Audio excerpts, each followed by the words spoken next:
साहित्य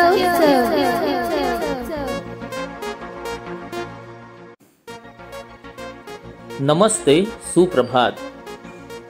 मांगल्याचा क्षण म्हणजे सूर्योदयाची वेळ. यावेळी अध्यात्माचे स्मरण, संस्कृतीचे चिंतन आणि तत्वज्ञानाचा अभ्यास माणसे शतकानुशतक आवर्जून करत आलेली. कारण या तिन्ही गोष्टींमधून माणसाला मोक्षपदाला पोहोचायचे असते. जन्म मृत्यूच्या फेऱ्यातून एकदाची मुक्ती मिळवून हा मोक्षपद मिळवणे म्हणजे काय, त्याची गरज आणि त्यामागील भूमिका यावर मानवी संस्कृतीने गहन चिंतन केले आणि त्याचाच परिपाक म्हणजे भारतीय तत्वज्ञानातील सर्वोच्च तत्वज्ञान न्यायदर्शन. आज उत्सव तीर्थच्या व्यासपीठावर श्री दत्तात्रय गाडे सर न्यायदर्शन या षडदर्शनातील महत्वाच्या तत्वाची मीमांसा आपल्यासाठी करणार आहेत. ऐकूया उत्सव तीर्थ न्यायदर्शन. निरूपणकार श्री दत्तात्रय गाडे सर. तांत्रिक सहाय्य विद्या पाटील, प्रमोद पांढरे. उत्सव तीर्थ न्यायदर्शन. नमस्कार मित्रांनो, षडदर्शन या आपल्या मालिकेत मी दत्तात्रय गाडे आपलं सर्वांचं सहर्ष स्वागत करतो. आपण या मालिकेमध्ये भारतीय षडदर्शनांचा थोडक्यात परिचय करून घेत आहोत. ही जी षडदर्शने आहेत त्याचा उद्देश मानवाचं अंतिम कल्याण असा आहे आणि त्याला अंततः मोक्षप्राप्ती व्हावी यासाठी या सर्व दर्शनांचं विवेचन आहे. प्रत्येक दर्शनाने आपल्या पद्धतीने आणि अत्यंत सडेतोड पद्धतीने या गोष्टीचं विवेचन केलेलं आहे. त्यामध्ये न्यायदर्शन हे एक महत्त्वाचं दर्शन आहे आणि याचाच परिचय आपण आज करून घेतो आहोत.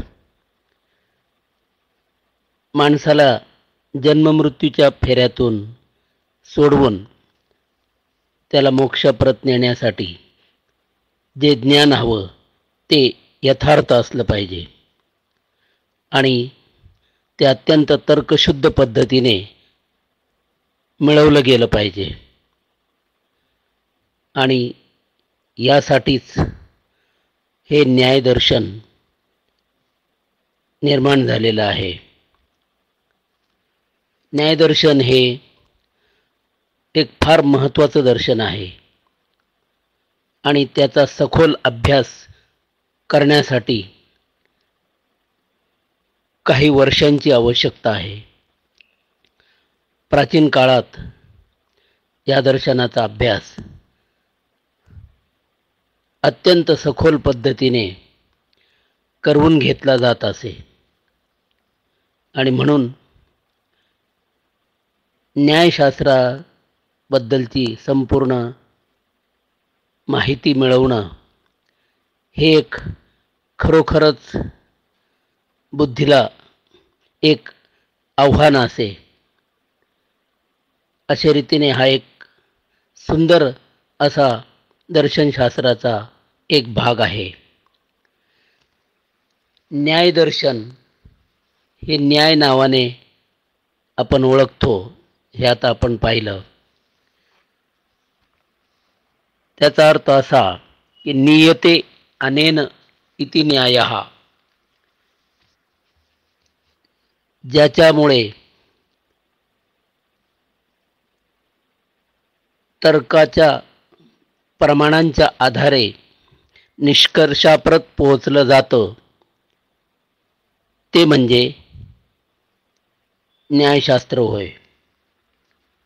आणि याचंच हे संपूर्ण दर्शन आहे. हे एक आस्तिक दर्शन आहे. अर्थातच या न्यायदर्शनाचे संस्थापक महर्षी गौतम होत. त्यांना अक्षपाद गौतम याही नावाने संबोधलं जातं.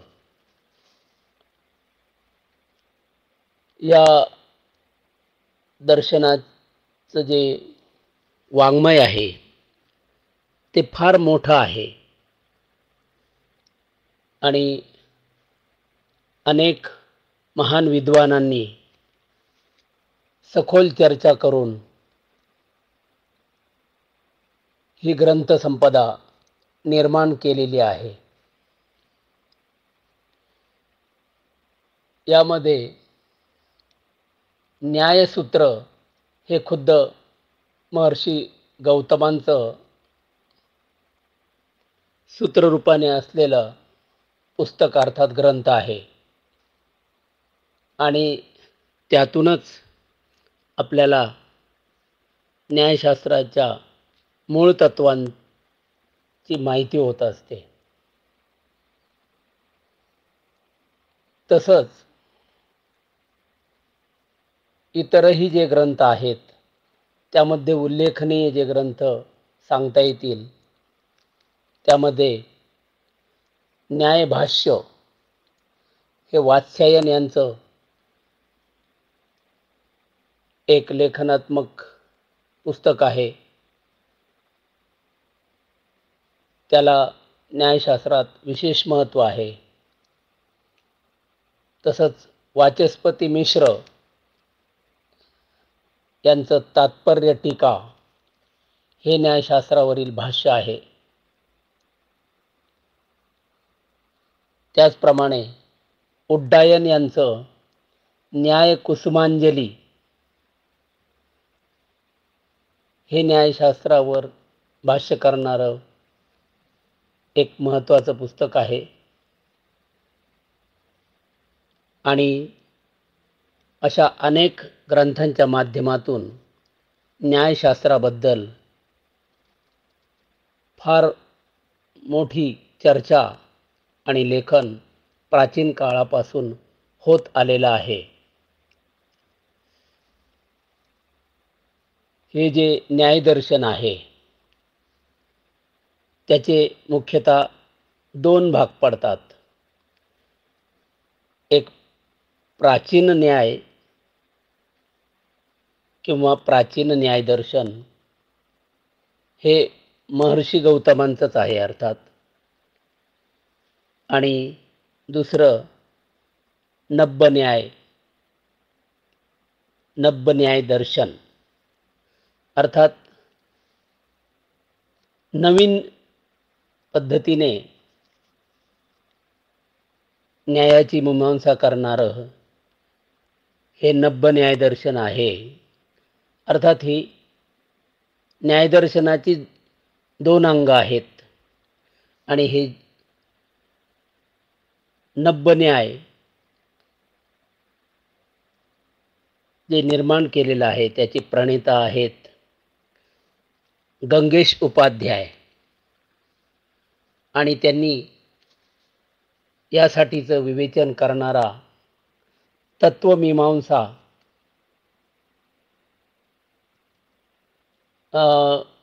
त्यापेक्षा तत्वचिंतामणी असं या गंगेश उपाध्याय यांच्या ग्रंथाचं नाव आहे. तो नब्बन्यायाबद्दल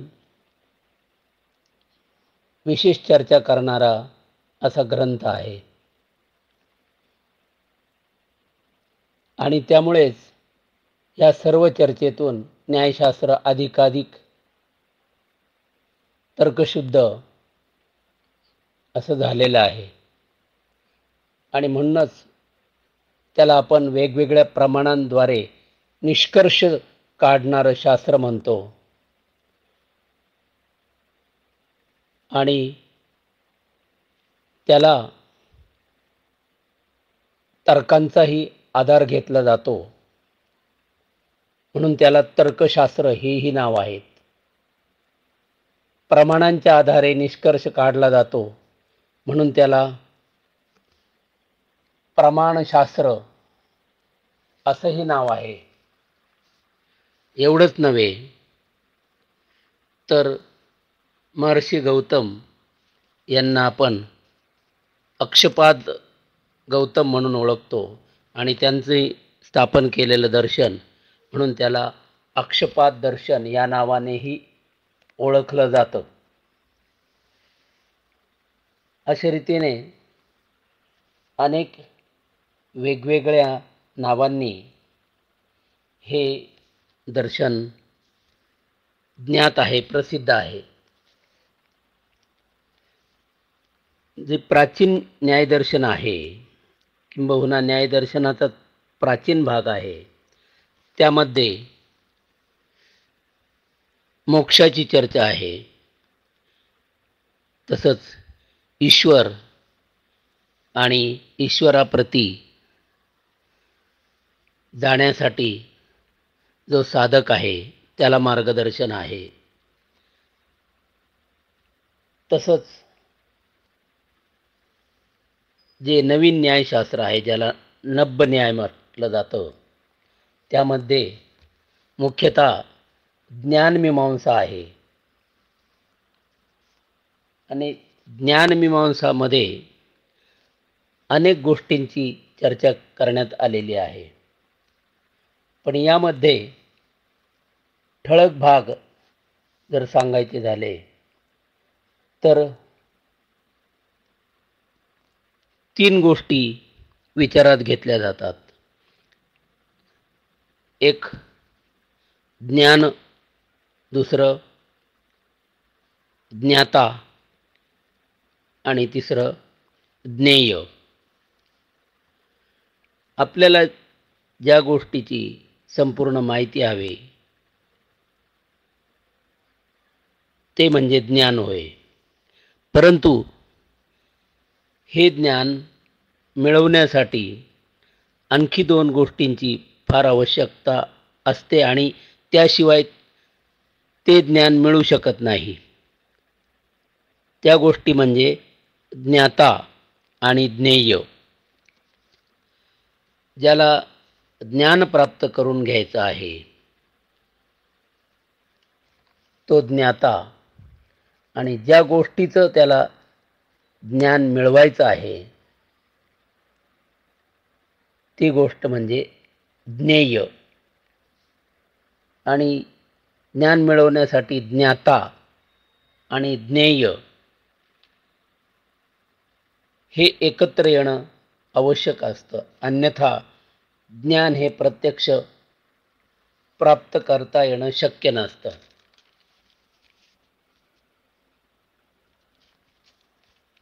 आता यामध्ये ज्या काही इतर गोष्टींची चर्चा प्रामुख्याने केलेली आहे त्यामध्ये प्रमा आणि अप्रमा या 2 गोष्टी आहेत.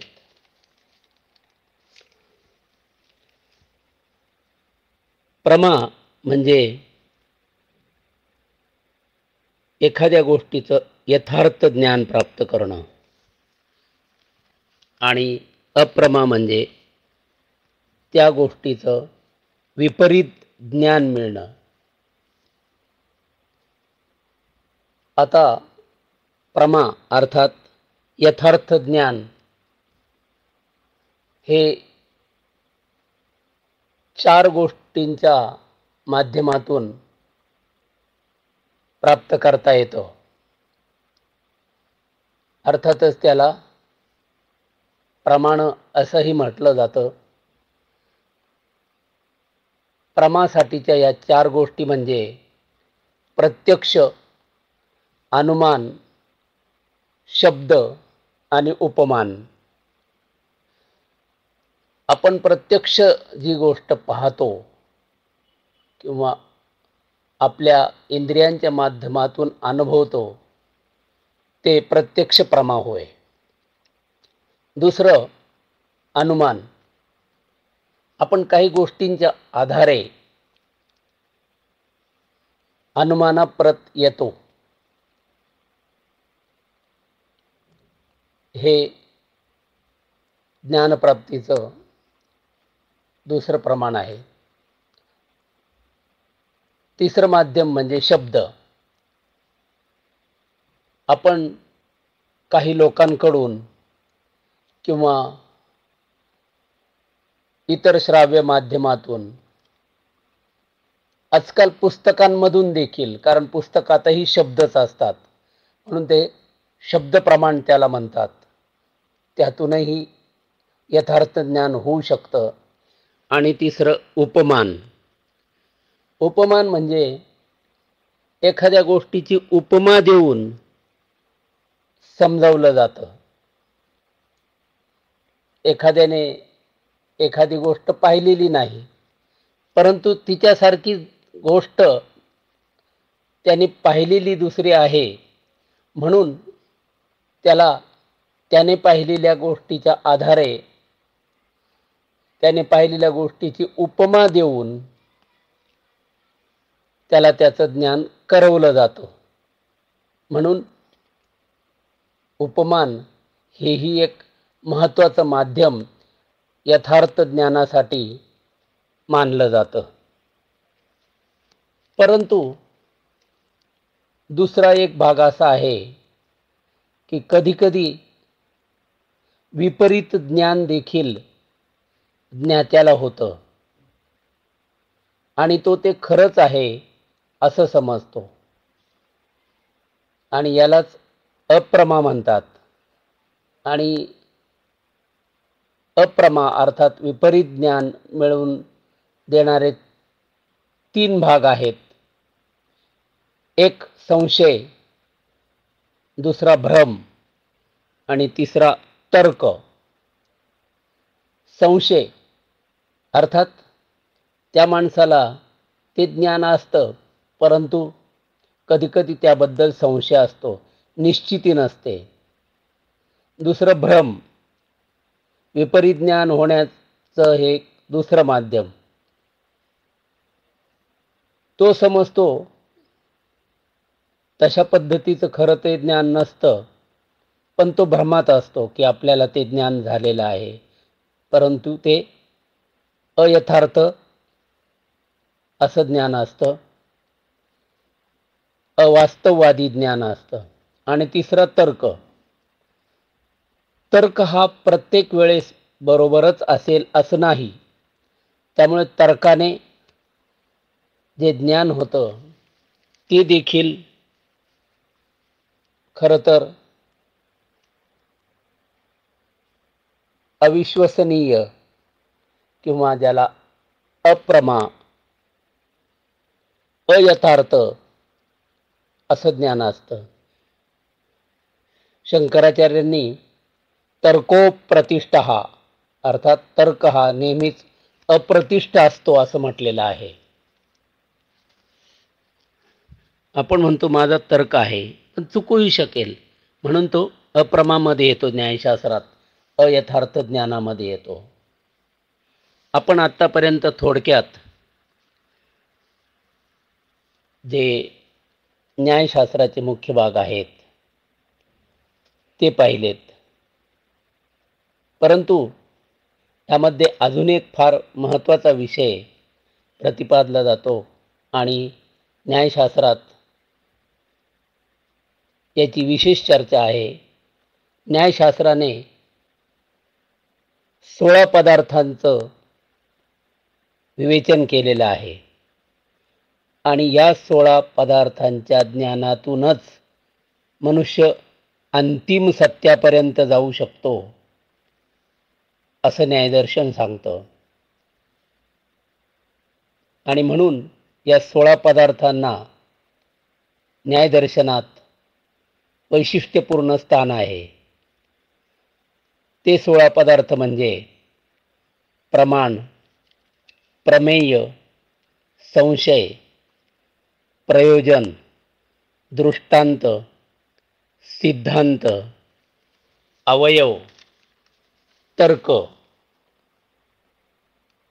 निर्णय, वाद, जल्प, वितंडता, हेत्वाभास, छल, जाती आणि निग्रहस्थान.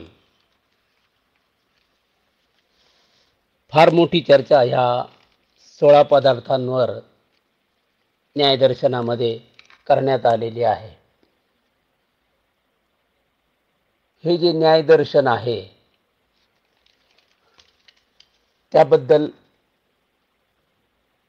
शेवटी असं म्हणता येईल की या न्यायशास्त्रात ज्या काही अजूनही गोष्टी आहेत आणि याची जी रचना आहे ती थोडक्यात सांगायची तर न्यायशास्त्राचे 2 भाग आपण पाहिले, प्राचीन आणि नवीन न्यायशास्त्र अर्थात नव्य न्याय.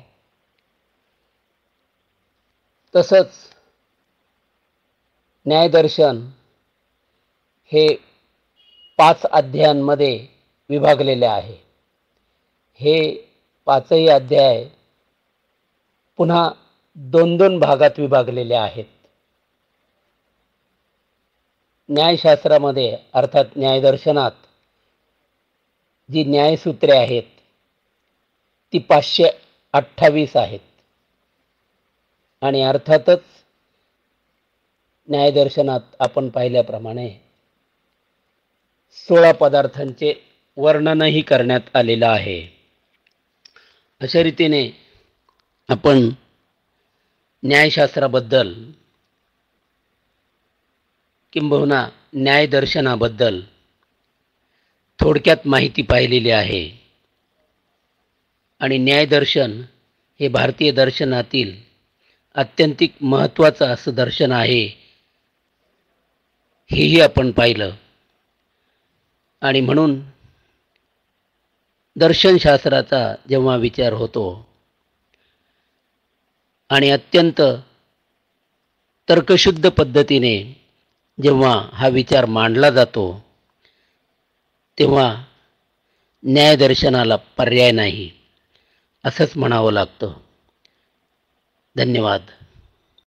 दर्जेदार साहित्याचा आणि कलाकृतींचा आस्वाद घेण्यासाठी जॉईन करा साहित्य उत्सव व्हॉट्सॲप किंवा टेलिग्राम ग्रुप. जॉईन करण्यासाठी संपर्क करा 98 81 60 20 25 या क्रमांकावर. संपर्क क्रमांक पुन्हा एकदा 9881 60 2025. साहित्य उत्सव हे यूट्यूब चॅनल आजच सबस्क्राईब करा. साहित्य उत्सवच्या फेसबुक पेजला जरूर भेट द्या, कारण ज्ञान आणि मनोरंजन यांचं अतूट नातं म्हणजे साहित्य उत्सव.